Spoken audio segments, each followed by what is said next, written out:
I always thought our neighborhood was peaceful, quiet streets, friendly neighbors, and the occasional barbecue or block party. But then Karen moved in. She's that HOA president with a chip on her shoulder, always looking for ways to control everyone else's life. One Saturday morning, I was sipping coffee when I noticed something odd across the street. Karen had turned my driveway into a wedding aisle.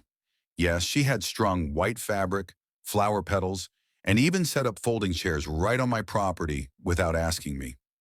I blinked, then rubbed my eyes. Sure, I was dreaming. Curious and annoyed, I walked over and asked, Karen, why did you set up a wedding here? This is my driveway. Oh, honey, it's just for a few hours, she said with a fake smile. It's the perfect spot for the neighborhood wedding. Everyone agreed. I raised an eyebrow. Everyone? Did you ask me? She shrugged. Not necessary. It's community property when it benefits the community. That was the last straw. Karen didn't just cross a line. She bulldozed right through my front yard without permission. I decided to teach her a lesson in respect, with a little flair. The day of the wedding, I waited until Karen and her guests were fully gathered and ready to start the ceremony.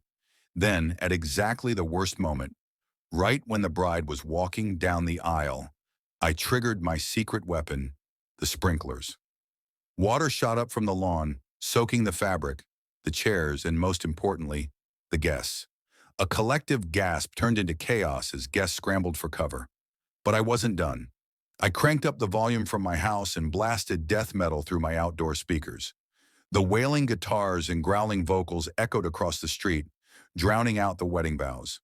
Karen's face turned bright red as she shouted at me to stop, but the sprinklers kept spraying, and the metal kept playing.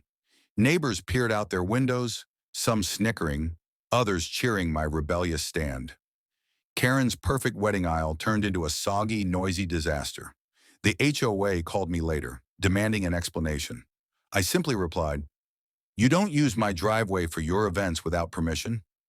Respect my property, and maybe next time we'll have a dry wedding." After that, Karen never dared to treat my property like a community stage again. Sometimes, standing up to an HOA, Karen takes a little water and a lot of volume.